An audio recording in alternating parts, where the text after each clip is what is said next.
This week on Myths and Legends, it's the beginning of the Nibelungenlied, an extremely famous story of dragons, jewelry, love, and betrayal from the High Middle Ages.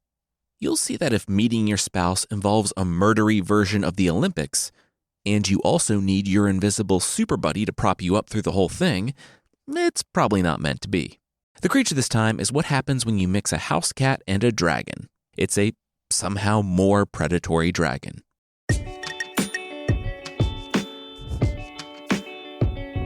This is Myths and Legends, episode 189A, Cheater Cheater.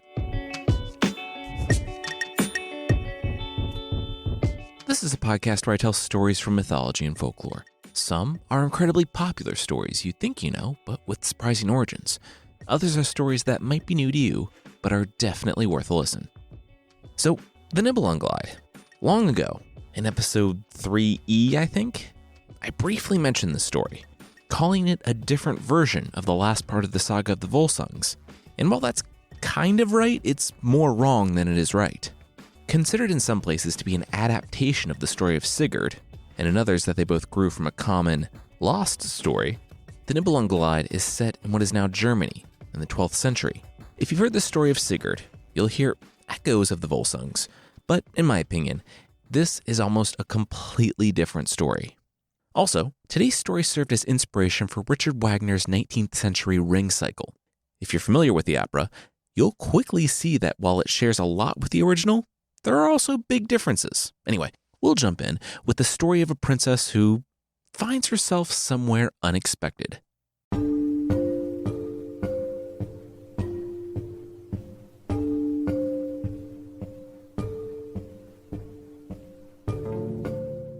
Kriemhild looked at her hands, at the sky. She was in a field. How did she get into this field? She looked back to her arm. Oh, there was a falcon on it. Where did this falcon come from? Oh yeah, it was hers. She had raised it from a hatchling, that's right. She loved him.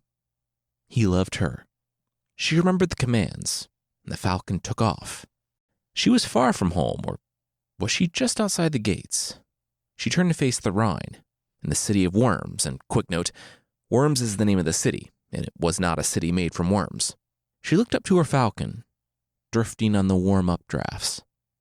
She smiled. Then she saw the shadows. She knew what they were, and then they were. Eagles. Her heart beat faster, and she knew that the eagles were coming for him. They were going to kill and eat him. As if responding to her thoughts, the eagles noticed the falcon and swooped. She whistled, and her bird turned to return to her arm, but not fast enough. He was so focused on her that he missed the eagles until it was too late. Kriemhild watched as the talons tore her bird in half, and the two eagles feasted on the remains. Then she woke up crying. She looked around her room, the room of a princess, and sat up. Her falcon.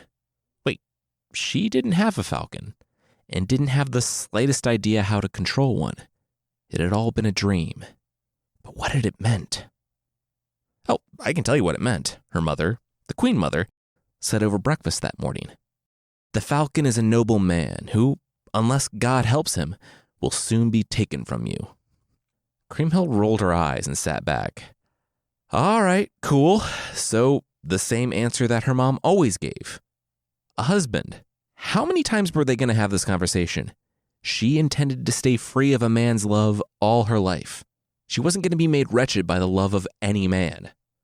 Her mother sneered. Well, all she knew was that if Kriemhild was going to feel true happiness, it would only come from a man's love. Okay, you just said he would be figuratively torn in half, Mom.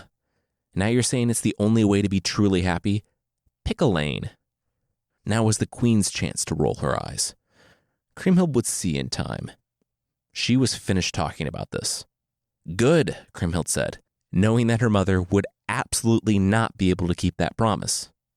The mother and the daughter finished the rest of breakfast in uncomfortable silence. Outside, though, horns went up. Men were at the gate. 12 in all. They wanted to speak to the king of the Burgundians, Gunther, and there was only one thing it could be about. his sister. Siegfried was going to ask for her hand in marriage. And if they didn't grant it, he was going to take it.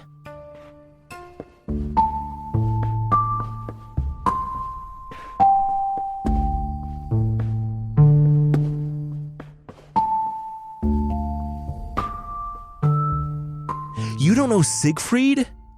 Hagen cut in, nearly spitting out his wine. The king exhaled sharply. No. And he hated it when people did that. If he said he hadn't heard of something popular, just tell him about that thing. Anyway, okay, he'll bite. Who was the Siegfried kid? Hagen, one of King Gunther's advisors, said that Siegfried was a prince from the Netherlands. Okay, get this. The kid was out just adventuring on his own, just riding along. And he hears a bunch of old guys arguing. He pulls his horse over and learns that these guys are the Nibelungs, a royal family in the area. Also, maybe magical creatures, maybe deities. Take your pick, really. Wait, the Nibelungs, a royal family in the area. Also, maybe magical creatures, maybe deities. Take your pick, really. Wait, the Nibelungs, didn't a lot of them get killed recently? Gunther asked. Hagen's eyes popped from his head. Spoilers! All right, so there's this cave full of treasure. It's like the family treasure or something. Thing is, they couldn't figure out how to divide it. They see some obvious royalty drop by, and both the brothers offered him the sword Balmung if he could help them divide the treasure. They submitted to Siegfried's arbitration, and before Siegfried could start dividing the treasure, one of the brothers betrayed the other and attacked. Siegfried could have been caught in the crossfire or cross slices, if not for his horny skin. Gunther put down his drink. His what? Hagen continued. His skin like a horny toad. What did you think I meant? Gunther shook his head. Don't worry about it. Supplementary question. Why does he have, as you in certain versions of the story say, quote, horny skin? Hagen nodded. Oh yeah, it's because he killed a dragon. Gunther blinked. Okay. And then what? That's not a common side effect of killing dragons. Hagen said it is if you bathe in the dragon's blood. Small point though. Apparently there's a spot on his back where a leaf stuck while he was bathing. One tiny spot where he's still vulnerable. Anyway, let's get back on track. Hagen went back to it. One king betrayed the other, and then things went down. It was complete and utter bedlam that day by the river. The factions of each of the princes fought each other and fought Siegfried. And 700 dead warriors and 2 slain kings later, Siegfried and his horny skin stood alone. Then, the prince from the Netherlands heard something. There was a rustling in the treasure hoard. A few of the coins moved, and a head popped out. Siegfried met the dwarf's eyes before the creature scrambled off into the cave. Siegfried took off after it, and, in a few bounds, caught it by its beard. It simultaneously jerked away and punched Siegfried in the stomach. The prince's horny skin did not protect against that. Siegfried fell to the ground, the wind knocked out of him, and the dwarf found what he was going for, another cloak. Siegfried found his feet again. The dwarf put the cloak around him, and he vanished. An invisibility cloak. But the dwarf wasn't safe yet. He evidently thought he was, because he sprinted across the pile of gems and red gold, trying to escape the cave. Siegfried watched the steps, mentally measured out the distance, and pounced. It was the dwarf's turn to have the wind knocked out of him, as Siegfried tackled him. The cloak flying off and revealing the creature, he reached for his knife, but Siegfried's new sword, Balmung, found his neck. The dwarf surrendered, and the battle was finally over.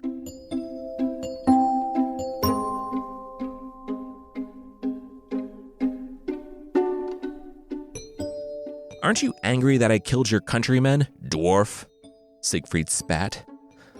First, my name's Albric, human, and I'm a dwarf in Germanic folklore.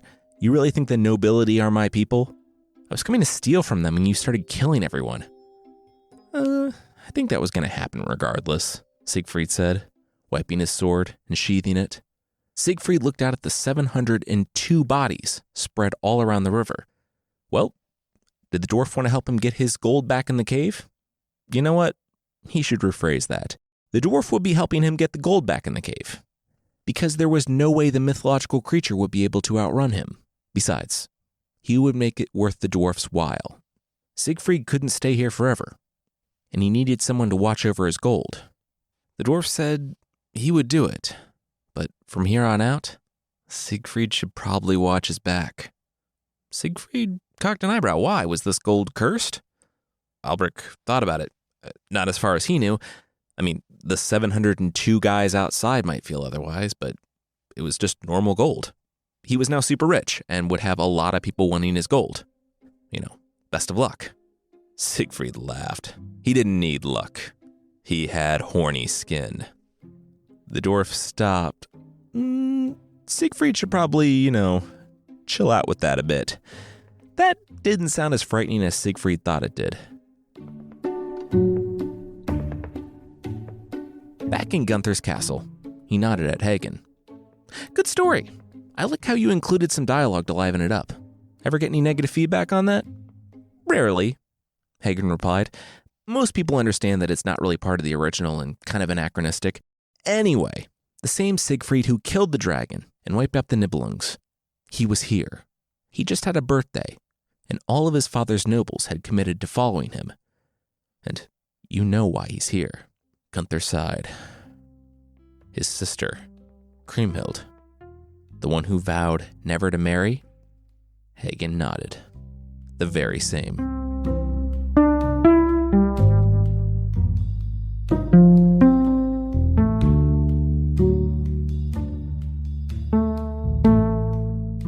Wait, so you're not here for Kriemhild? Gunther asked the youth, yelling at him in his throne room. Siegfried asked who Kriemhild was. No, he was here because he was a great prince. He had killed a dragon, and now he wanted a kingdom. But aren't you like the heir to your father's great kingdom, as you just yelled in my face? Siegfried said that he was, but that was his father's kingdom. He wanted his own, and he would take Gunther's by force. Gunther narrowed his eyes. Was this guy serious right now? But there was no hint of jest in Siegfried's eyes. Gunther, though, remembered the stories. He looked at Siegfried's skin. It didn't look horned. Gunther was almost certain he could survive the fight. His men outnumbered those from the Netherlands, but the foreigners looked tough. And if Siegfried truly had the skin of a dragon, Hagen and the others were already reaching for their swords, getting ready for a fight in the throne room. It was better not to risk it. Gunther smiled and opened his arms to the stranger. Tell you what, you don't have to conquer us. You seem like a good kid, and as of yet, I don't have an heir. How about this? You stay with us, and everything I have is yours. We share things. And in the meantime, how about I tell you about my sister, Kriemhild? Siegfried narrowed his eyes, but relaxed his sword arm. All right, he was listening.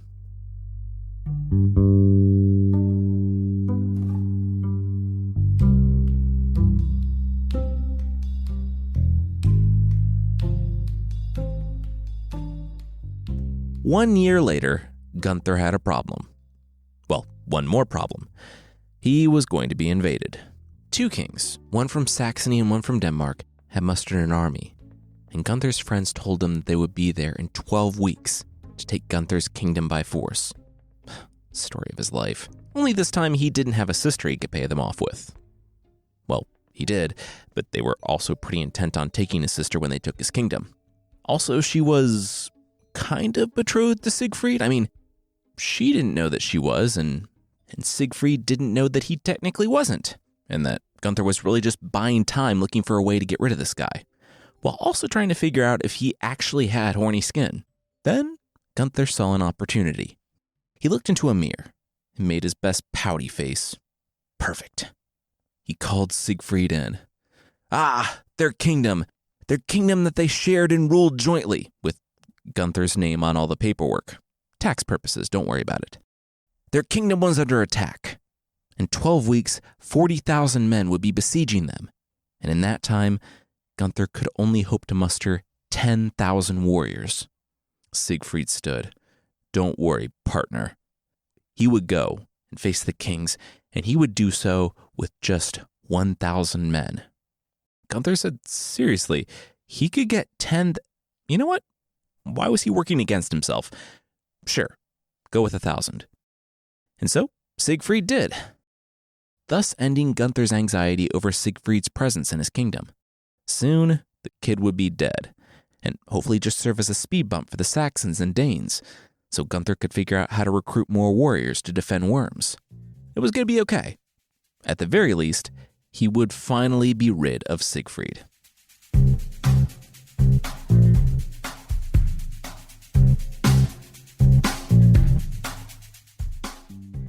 Oh my gosh, Siegfried, you're alive! Gunther smiled a few months later when Siegfried returned. So good! And who is this friend? Siegfried moved aside to reveal Ludiger, one of the kings of Denmark. We own Denmark now, Siegfried announced. Yeah, Ludiger cut in, clasping Siegfried on the shoulder. This is Siegfried! What a big deal! When I saw his shield, even though he murdered my friend and was slaughtering my army, I was like, this guy's so powerful and awesome that I should just surrender. So I did. Gave up my whole kingdom. Siegfried, Gunther said. What a brave, relatable, realistic character with so much room to grow. Well, this is actually good news. Gunther thought about it. This Siegfried guy had put his life on the line for their kingdom, under only the vague promise of marrying Gunther's sister. He had been here for a year and a half and, by all accounts, saved their kingdom and added significant new territory and only lost 60 warriors. Gunther still was unmarried and with no heir. Siegfried would make a good heir and, if Kriemhild would have him, a good brother-in-law. Kriemhild, at that moment, was sitting down with a messenger. The sister of the king, while not nearly such a public figure as her brother, liked to know what was going on. And giving nice gifts to the messengers in the area was a good way to know things, even before her brother did. Now, she was learning all about how Siegfried had defeated the Danes and Saxons, and how, with the sheer force of his awesomeness, the entire army capitulated and surrendered. She piled some gold in the pouch of the messenger, and the man thanked her. She thought about it. She had vowed never to marry, and she wouldn't, but she did want to meet this Siegfried.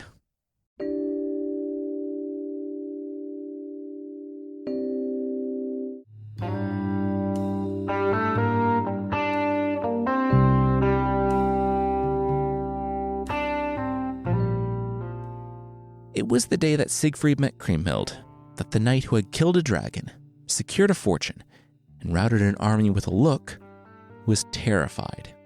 He was speechless before Kriemhild's beauty. Kriemhild, for all of her talk, found herself warming up to Siegfried. Gunther permitted it, and every day after Mass, the pair would take a walk together and get to know each other. Gunther figured it was the least he could do for the man who saved his kingdom after languishing in limbo for a whole year.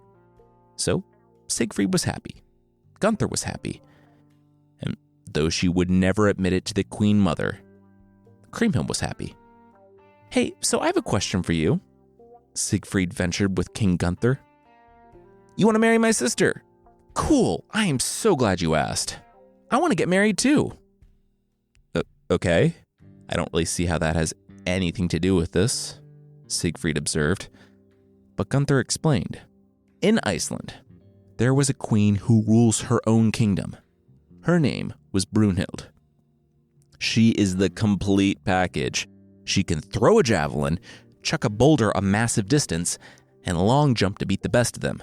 In fact, she had beaten the best of them. All the guys who came to ask for her hand in marriage had to beat her at throwing a javelin, throwing a boulder, and jumping farther than her. If they didn't, they died. Siegfried said that Gunther had really particular, scary tastes, but good for him. He just didn't see how this had anything to do with him and Kriemhild. Gunther nodded. Well, if Siegfried helped Gunther woo Brunhild, then Siegfried could marry Kriemhild. They'd all be one big happy family. Siegfried grew angry. He could just conquer Gunther's kingdom. Gunther knew that, right? Gunther shook his head. He didn't think Siegfried was going to do that. For one, Gunther saw his little walks every day. They were cute. He and Gunther's sister were in love. Didn't Siegfried think that killing Kriemhild's whole family and taking her by force might sour things a bit? Look, Gunther could rubber stamp this whole thing in no time. All he needed was Siegfried's help. You see, Gunther was realistic. He knew he wasn't the strongest guy in the world, probably not even stronger than Brunhild. But Siegfried had a magical cloak that granted him super strength, according to legends. Look, these ancient world competitions to win women's hands were almost never a fair fight. So Gunther wanted to make things just more fair, by cheating. Siegfried sat back and stroked his beard.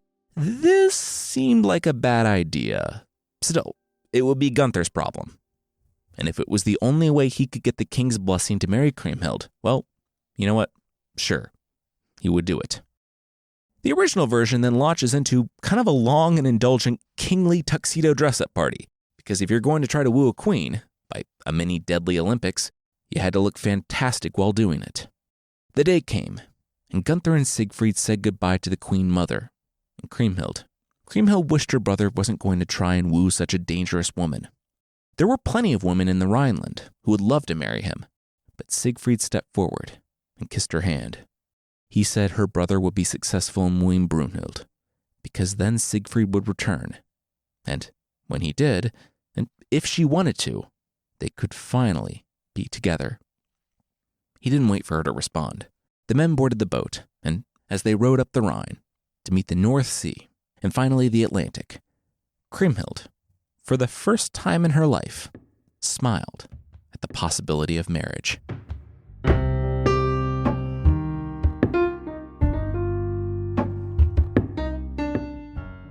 They rocked on the waves. They crossed the deep sea.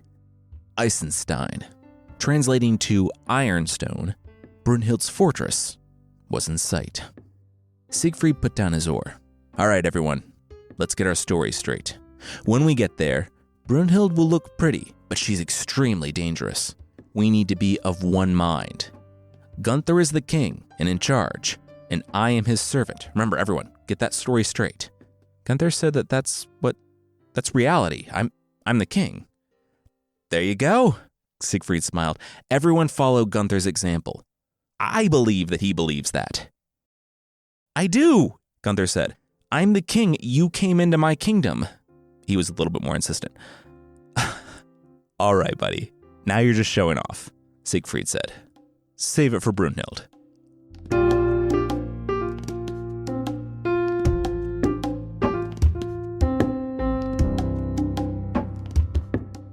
Welcome, Siegfried, to my country. Your reputation precedes you. Brunhild boomed. Why are you here? The woman at the head of the table, wearing a flowing white dress, radiated beauty and terror. The 4 men from Worms had been forced to take off their armor at the gate. Before being invited to dine with the queen of the fortress, they were told that no one wore armor in the castle. That edict apparently excluded the 500-man personal guard of Brunhild, who they passed constantly, and who now stood watching them eat. Siegfried, though he grinned and readied himself to play legendary wingman for Gunther, swallowed hard. I'm not here for me. I'm here for Gunther, my king, and a prince of the Rhinelands. He wants to compete for your hand. I told him not to come, but that guy is just too powerful. He has too much natural authority. Those eyes, when they look at you, it's like they're looking into you, and that jawline, wow. Gunther nudged him under the table. He appreciated it, but a little much. Pump the brakes. Brunhild looked at the 4 men, Siegfried, Gunther, Hagen, and Dankwart, and said that Gunther could compete like any other man that arrived here. If he won, they would wed, and if he failed, they would all die. Hagen and Dankwart shifted uncomfortably in their chairs, but Gunther rose. Lay down whatever challenges you want. Add more if you like. I would face them all for my love of you, and if I fail, I would gladly lose my head. Hey, king, master, let's just stick with the standard murderous engagement package. Remember who's doing the work, Siegfried whispered. Then it was Brunhild's time to rise. Well, why wait? Let's do it now then. She snapped her fingers, and her ladies began to dress her in jewel-encrusted armor. The men from Burgundy were ordered by the surrounding warriors. and everyone was forced outside. Siegfried threw up his hands. Hey, it had been a long boat ride. Could he maybe run to the bathroom before all this kicked off?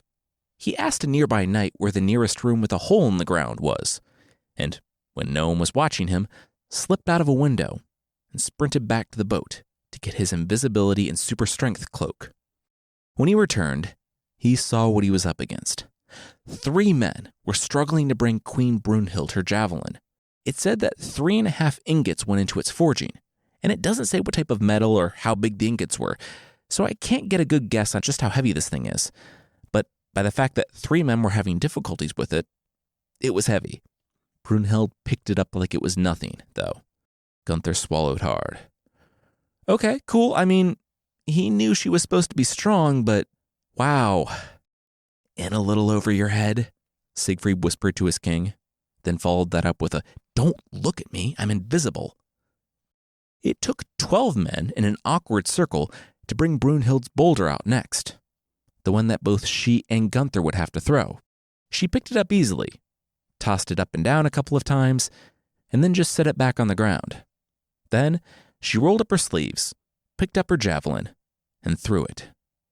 It stuck in the field far off, among countless other little pockmarks of the men who came before Gunther, the ones who tried and died. "All right, just stay with me," Siegfried whispered. "It didn't need to be perfect, just good enough. Try to keep in contact with the javelin." So confident, Brunhild stood out in the field where her javelin had landed. No one had ever beaten her, and no one ever would, is what she thought when she had to step out of the way. The javelin grazed her chainmail, and sparks lit up her shocked face. Siegfried was panting. Even with his cloak bestowed super strength, that was tough, but he had done it. The first challenge was complete. The second challenge happened immediately when Brunhild stormed back, gripped the boulder, and threw it farther than any of her knights had ever seen. 72 feet. Gunther and Siegfried rushed to the boulder and tossed it back, crossing the line that Brunhild had been standing on, throwing it farther. Panting, they met Brunhild at the line, and she leapt, pushed nearly to exhaustion. Siegfried did not, in fact, lift his friend up at the waist and have him pretend jump as he carried Gunther. That would immediately have given them away. Instead, he gripped the back of Gunther's shirt with one hand and wrapped his other around the man's chest, taking the leap himself and bringing Gunther along for the whiplash-inducing ride. Brunhild was too stunned to notice 2 sets of footprints in the dirt when the men landed. Gunther felt his friend pat him on the back and disappear. It was over. They had won. Siegfried returned minutes later, bathed in sweat, saying that he had just been running everywhere looking for a bathroom and then trying to make it back here in time. Did they win? That question was answered by Brunhild, stepping to the side and looking to the ground, gesturing for her 500 knights to bow. Bow to the one who now ruled her kingdom. Bow to their king. The 500 knights who, until then, had been ready to tear the interlopers to pieces, bowed.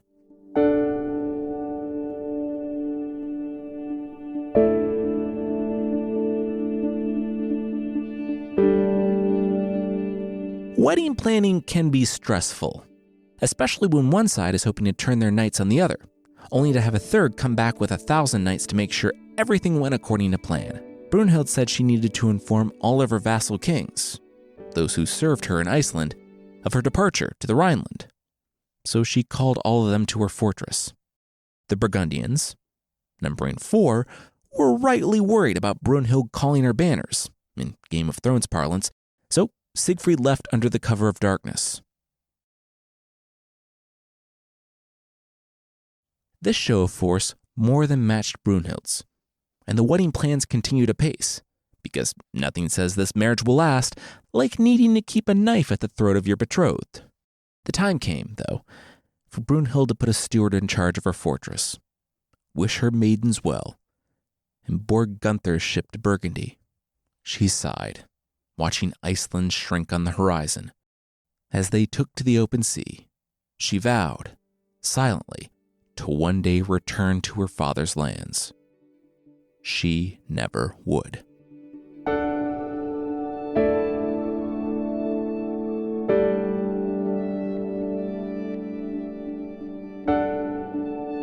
Weeks later, back in Worms, Kriemhild was called to her brother, Gunther. The man had returned home with his terrifying fiancée, and while she was getting used to her new home, Gunther had something to ask of his sister. He said that someone wanted to marry her, a warrior, a man he knew that she would love, but it was her choice. It always was and would only ever be her choice. She smiled. She thought she knew who this man was, and she was right. Siegfried walked into the room for the tensest 45 seconds of his life. She had vowed to never marry, but that was before she met him, before their walks, before knowing that there was someone out there with whom she could share her complete self and still be truly loved. She gave the answer she never expected to give. She said yes. The pair kissed, and right then, they were married by Gunther. His own wedding was later on that day, and the pair of couples celebrated together in complete happiness before parting and adjourning to their own separate quarters. The next morning, Siegfried left Kriemhild sleeping in their quarters.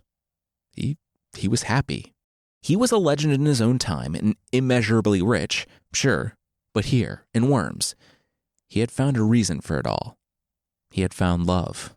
He passed by Gunther and Brunhild's room. It was already open. He kept walking until he heard a, "Siegfried? Is that you?" It was Gunther's voice.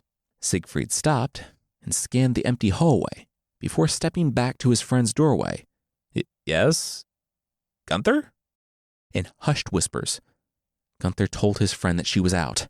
"Come quickly," and shut the door behind him. Siegfried moved quickly, slipped in the room, and closed the door, asking his buddy how last night Oh, my. Hog-tied and dangling naked from a rafter, Gunther replied that last night did not go well.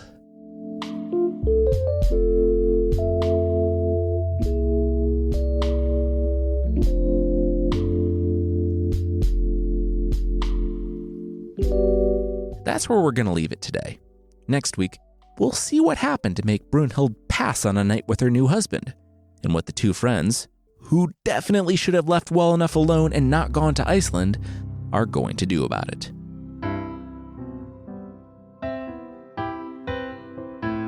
The creature this time is the Stollenworm, or the Tazelworm, from the Alps.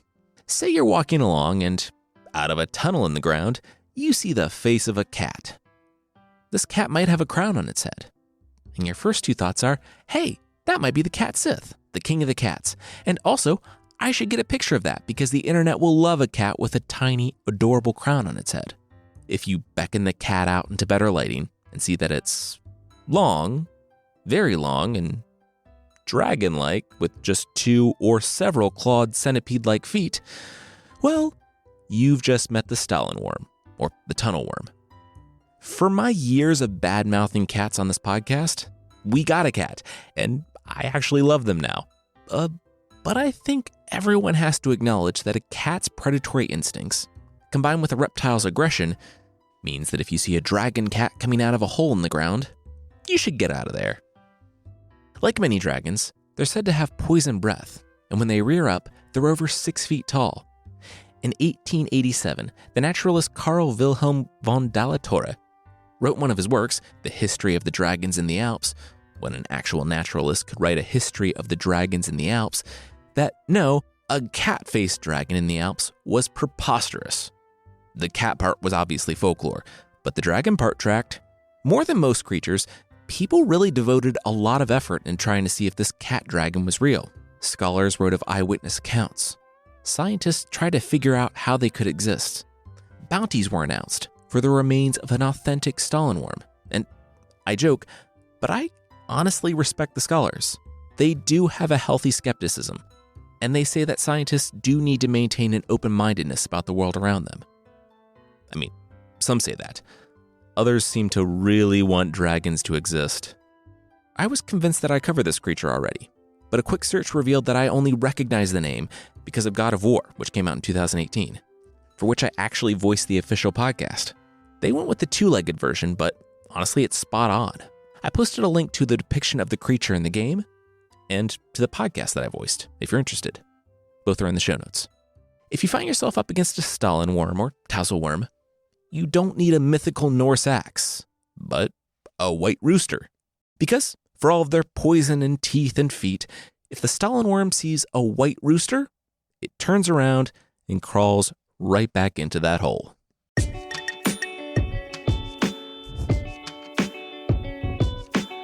That's it for this week. Myths and Legends is by Jason and Carissa Weiser. Our theme song is by the band Broke for Free, and the Creature of the Week music is by Steve Combs. There are links to even more music in the show notes. I want to say thanks again to SimpliSafe for sponsoring us this week. SimpliSafe is the home security for right now, when feeling safe at home has never been more important. SimpliSafe was designed to be easy to use while protecting your whole home 24/7, starting at 50 cents a day. Order online easily. Open the box, place the sensors, plug it in, and your home is protected around the clock. No technician has to come to your house. Head to simplisafe.com/legends and get free shipping and a 60-day money-back guarantee. All right, thank you so much for listening, and I'll see you next time.